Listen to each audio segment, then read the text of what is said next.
Humility is transformational and beneficial. Here to offer her own humble thoughts and ideas surrounding a broader conservation vision is Ashley Smith. Ms. Ashley Edie Smith is an attorney, an author, an artist, and a speaker dedicated to creating unity through outdoor recreation and conservation. Ashley co-founded the Minority Outdoor Alliance with her husband, Darrell Smith, and their nationwide programming focuses on uniting communities for the enjoyment and conservation of our natural resources. Ashley enjoys working with DJ Case and Associates on a number of projects, and she holds degrees in journalism and Spanish from the University of Georgia and a Juris Doctor from Georgia State University College of Law. Darrell and Ashley annually host American Soil, American Soul, an art show dedicated to illustrating the process of reconnecting Americans to nature. Ashley.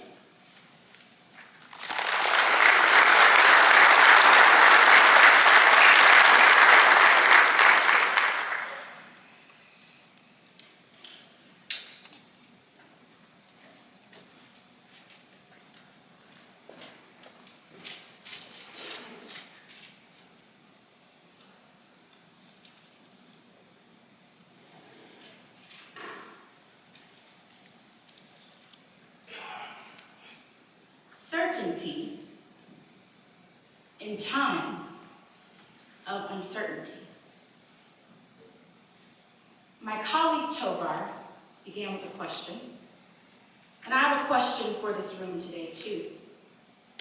It's a question that we hear often, I would venture to say daily, but it's not a question that we often respond truthfully to out loud. And my question for you today is, how are you doing? How are you doing? I don't know about you, but in every gathering of adults that I've been in, whether it be a Teams or a Zoom or a conference or the hallway, I've heard lots of expressions of fear and doubt and uncertainty. I spent some time this past weekend with the TWS Council, and I asked that room to raise their hands if they disagreed with this statement. And I ventured to say that I could ask this room the same thing. Would anybody push back if I said that we are living in an era that refuses to allow us to ignore it? We are living in an era that refuses to allow us to ignore it. When things are rapidly changing and we're living in an era that requires more of us, I think it's important to check in with yourself, to ask yourself how you're doing. Because emotions are just a part of the compass. It tells you where you are in the process of creativity. It tells you where you're existing mentally and spiritually and emotionally. It points to your values, as the great Tony Bosley just said. And when times are changing, I think it's also important to ask yourself, who do you want to be? I asked the room this past weekend, I said, how many times in your lifetime can you count where people thought the world was going to end? Where things were going to end? And I got some crowd participation that day. If you have any answers, please shout them out. But the answers I got the other day were the Cuban Missile Crisis and Y2K. If there are different generations represented in this room, if there are any answers that come to you, what are other things, other times where people just thought, this has got to be the end? But look at us here today. It wasn't the end. And I submit to you today that this is not the end either. We will come out on the other side. There's this ERAS chart, if we can pull it up, that I absolutely love. Tony Wadley created this chart, and I often joke with him that it is now a chart that lives in my head rent-free. And it's so brilliant. I also tell him every time I talk to him, I get smarter, and I mean that. And I love this eras chart because it's not just a tour through the eras of conservation for me. As I spent more time with this data visualization tool, I had this aha moment, this moment one day where I was studying it and spending time with it, and I said, oh my goodness. As we move throughout those eras, I don't just see lines that separate the era of abundance and the era of overexploitation and game management and so on and so forth. That's not all that's present in between those eras. Those lines that you see represent the leading edge of thought, the leading boundary of thought. You see, ladies and gentlemen, we are thought-evolved beings, meaning that our actions can be no greater than the thoughts that we submit to. The intelligent and respectful thinker and professional should seek to know what the human mind has believed and thought to be true through all of the eras of history.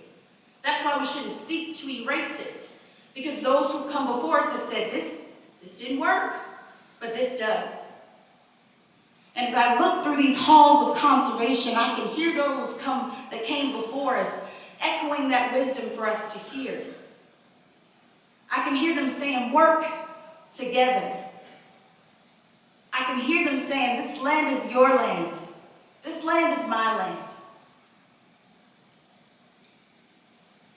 So here you and I are, standing on the leading edge of thought, tasked with the responsibility to push the boundaries of thought. I don't know if there are any sports fans in this room, or any fans of movies or cinema, but it's so interesting when you're in the game, when your knowledge and your fundamentals are being tested in real time.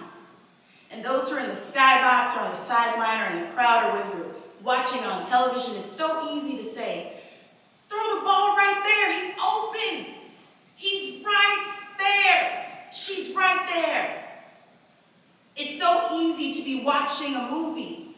I don't know about you guys, my least favorite genre is scary movies. My husband knows this. I don't understand the concept. I don't want to pay you to scare me. I really don't. But the few scary movies that I've watched, I've also been the person watching it like, don't go in that room. What are you doing? He's in there, he's gonna get you. Don't go in that room. And the privilege and the opportunity that we have, ladies and gentlemen, is to pull back and look at our game. To pull back and look at this movie called Conservation. I like to imagine that there's a coach, the God of my understanding, the God of your understanding, that when this movie was crafted, or when I thought about the game, that I prepared or created characters that I knew could deliver the solution. That all through these eras and all through global history, that all that is larger than us decided that you and I were what the world needed at this intersection of time and space.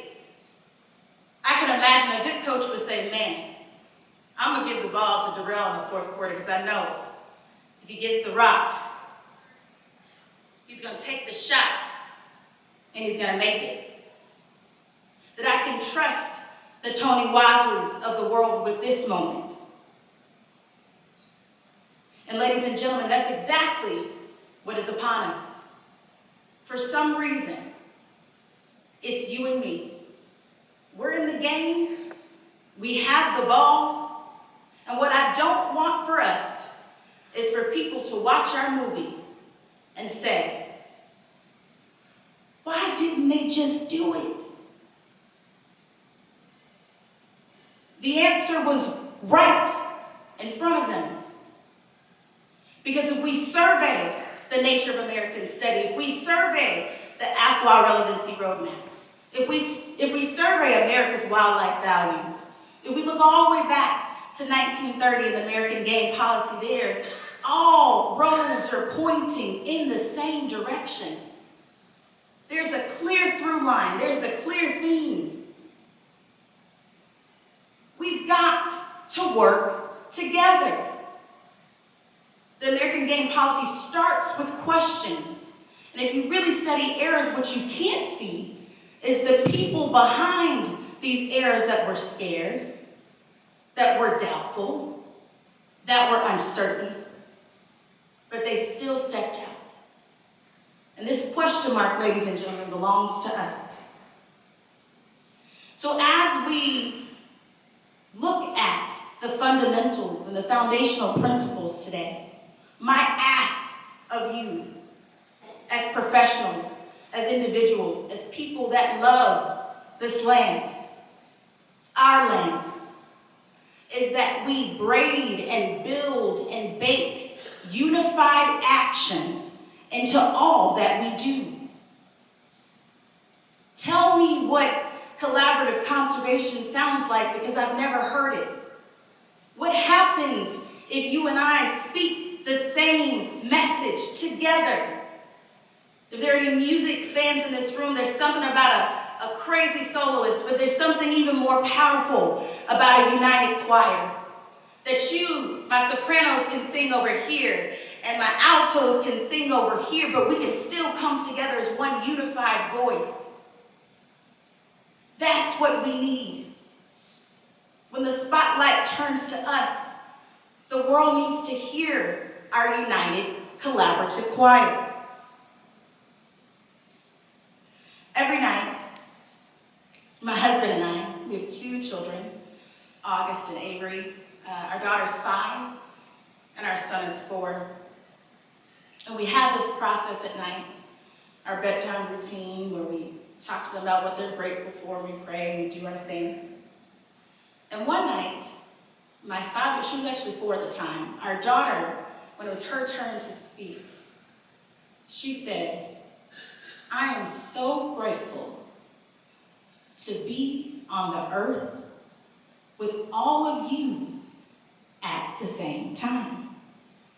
And she looked at her brother, she looked at mommy, she looked at daddy. And you know, when your 4-year-old says something like that, you're like, because with this little body, with this little soul that's been entrusted to me, I understand that she's perceiving things. That she's like, man, I don't know how I got here. I've only been here 4 years, but it's pretty cool that I get to travel this journey with you 3. That I could have been born at any point in time and space. That I could have been born in any era. That I could have been in any family. But the coach, the God of my understanding, said, no, this is where you should be. And I turn that wisdom of August Ann Smith on you guys. And I'm so grateful to be on the earth with all of you at the same time. And I'm so grateful to be in this profession with all of you at the same time. I've had the honor and pleasure of working and partnering with so many of you. And I'm not boosting you when I say that I'm inspired by your brilliance. There's so many degrees and so much knowledge and so much experience in this room. So I would say, in these times of uncertainty, when we've been given the ball, a good player would examine the fundamentals. A good player would trust their foundation. A good player would listen to the wisdom, but also survey the times. And take the shot that they know they can take. And in times of uncertainty, what can we be certain of? What can you be certain of in times of uncertainty? I can can be certain that I'm grateful for my family and for my community, my professional community. I can be certain that I am supposed to be right here with you. Think about how many factors had to come with all of these lives, all these eternities, all these families, all these lineages, all of this knowledge represented in this room. How many factors had to fall perfectly in place for you and I to be the ones on the leading boundary of thought? For you and I to be standing as the authors of the question mark. One of my favorite quotes from Eckhart Tolle is that life gives you the situation that is most helpful to your evolution. Then he goes on to say, well, how do you know that this is the experience you're supposed to be having? Because this is the one that is in front of you. And that's not to downplay our emotions. They're important. It's okay to feel uncomfortable. It's okay that you feel stretched. But the coach, the God of our understanding, has said this moment, what we're living in, this is what they need to push the next level of their evolution. So, what will our movie say? What will they fill in there when they look back at what is now a question mark? As you look through eras, if you study any discipline, you look through, I'm a lawyer, if you look through the progression of legal precedent, what you really see when you travel throughout history is the flowering of human consciousness, the progression of our understanding, the progression of our thoughts, the progression of our knowledge. So at each time, each line of demarcation, we can get better. And what you'll also see is a theme, that insights often come before the next movement, the next era, the next aligned action. All people need to grow into those insights, those thoughts that are above our current thoughts, and those ways that are above our current ways. All we need is commitment, time, and courageous, aligned action. So today, I ask you to be courageous enough to educate those who don't know what we know. It's not about politics, it's not about blaming and shaming. It's about us taking this moment and realize we've been given the ball. That at the end of the day, they're gonna look at us as the guardians of this space and say, they're gonna say, we did it. That's what I'm pumping into this room. We're gonna be the ones to do it. I want us to take courageous, aligned action. I want us to do the things that those before us could not do because their boundaries of thought aren't where ours are today. Let's work together like never before. Thank you.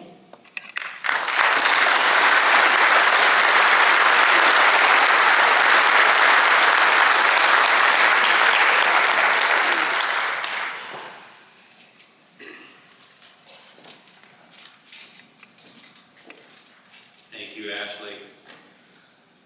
Got goosebumps. I can see us literally standing on the edge of the era that was and the era that will be. You can almost place a large arrow like on a map that says you are here. Really explains our situation. Your remarks about harmony and unity both struck familiar chords with me. Again, I can't help but recall how prominent these themes were also in the 1930 American Game Policy. Calls for broad participation, collaboration, and compromise.